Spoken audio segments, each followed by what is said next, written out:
Hey everybody, this is Miss Richardson, and this video is about formatting your works cited page. This is kind of a tedious process, so make sure you pay attention closely. You may want to watch this video more than one time. So, the one thing you need to know about a works cited page is it always needs to be on a fresh document. So let's pretend that you are done with your Paul and Hurst template-based essay, and it ends on page 4. Go to a brand new page. So your works cited would be on page 5. I personally always like to do, I like to open a new document for my works cited page just to ensure that my alignment is correct. But that's completely up to you. You can press enter and get to a fresh page. It's your decision. So I'm going to pretend that my template-based essay ended on page 4. So I'm on a fresh new page. I'm going to tab over first and take care of my pagination. I'm going to pretend my last name is Smith, and I'm on page 5, so I'm going to go ahead and plug that number in. I am going to change my format because I like everything to match. Okay, so I'm going to double click off that header. On the first line that you're able to type, you are going to put the words, well, let me get in the right font first. You are going to type the words works cited. Okay, notice that both words are capitalized. Then I'm going to center that title. Okay, then I'm going to left align. All right, so normally English 111 reads An Animal's Place out of the textbook, but this time I gave you a PDF file to read out of, so we're going to sort of improvise here.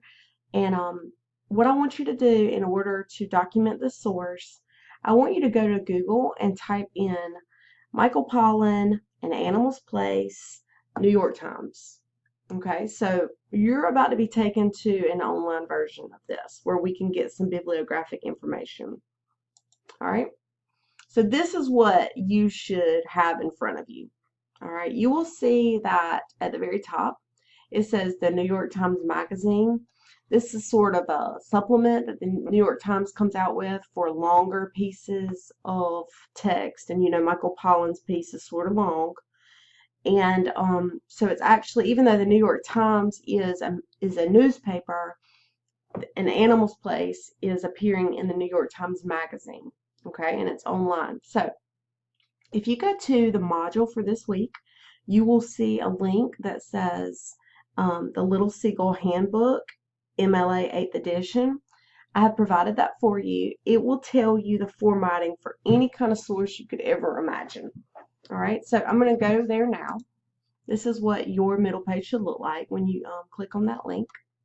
If you go to the very, very front of this, on page 2, you will see list of works cited, and it has all the different sources that you might encounter when you are doing your research. All right, so we already know we're in a magazine.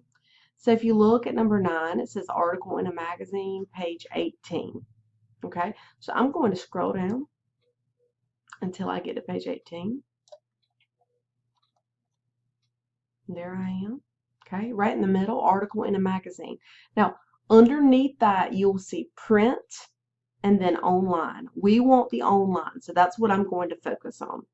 All right, I'll make this a little bit bigger for you guys to see. Or not. Okay, so you'll notice that they're color-coded. The author is sort of in this peachy color, and then the title of the article and the name of the magazine are in a light yellow. And then all the rest of the bibliographic information is in sort of this grayish green color. Okay. Underneath the formatting, you will see examples. And sometimes it's really important for you to look at these examples so that you can see exactly what your entry should look like. All right. So what I'm going to do now is I'm going to look at all the bibliographic information that MLA calls for, what order. I'm going to pay close attention to punctuation as well.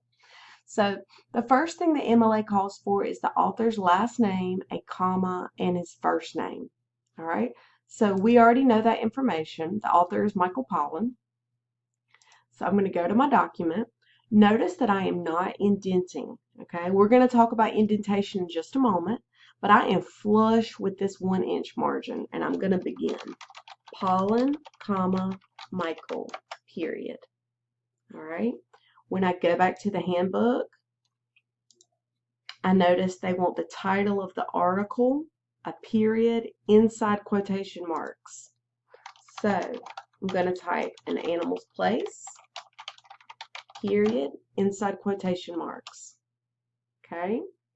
Next thing that they want, whoever they is, the MLA people, is the name of the magazine with a comma italicized. Okay, so the name of this magazine is the New York Times Magazine, and I need to italicize that. So I'm going to italicize the New York Times Magazine, comma. All right, I hope you guys are with me. If you need to stop for a minute, press pause. All right, next thing that MLA wants is the date on the web. Now, sometimes this one can be a little bit tricky to find. I'm going to go back to my source, and normally it'll say published on web either on the byline or at the very, very bottom with the copyright date. And as you can see, 2017, the New York Times Company. That's when this appeared. So I don't have a date, I only have a year, so I'm going to use what they give me. All right, so I'm going to put 2017 back to my handbook. It says date on web, comma. I have that. I need a comma. Pages, if any. Now, most online sources are not going to have any pages. That's why it says if any. So we're going to skip that part. So I'm going to have 2017, comma, and then the URL. Okay, so watch me do this part. I'm going to copy that URL. After my 2017, I'm going to paste that URL. Okay. Now, you know that Word automatically, as soon as you press this space bar, it's going to turn that into a hyperlink. Okay, we don't want a hyperlink. So I am going to right click on that hyperlink and go down to remove it. All right. All right, let me keep going. Then I'll fix everything else. Back to the format. They want a period after the URL and then the access day, month, and year. All right, so like I said, we're improvising. We'll put it back again. I have to get rid of it again. I'm going to actually type the word accessed, capitalized. I'm going to put today's date. Whatever date you're watching this, that's fine. Go ahead and put that date. We're improvising. Months always need to be abbreviated. The only months that are not abbreviated are May, June, and July. All other months will be abbreviated with 3 letters, except for September, which has a 4-letter abbreviation, SEPT, period.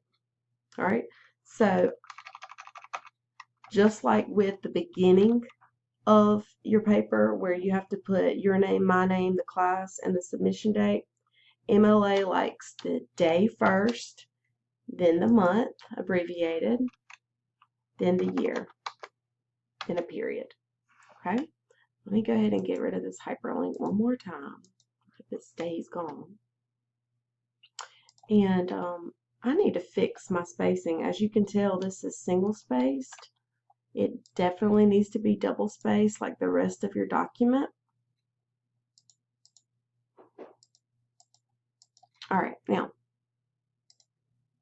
do you see how with the example and the formatting, the first line is flush with the margin, and then the second line is indented?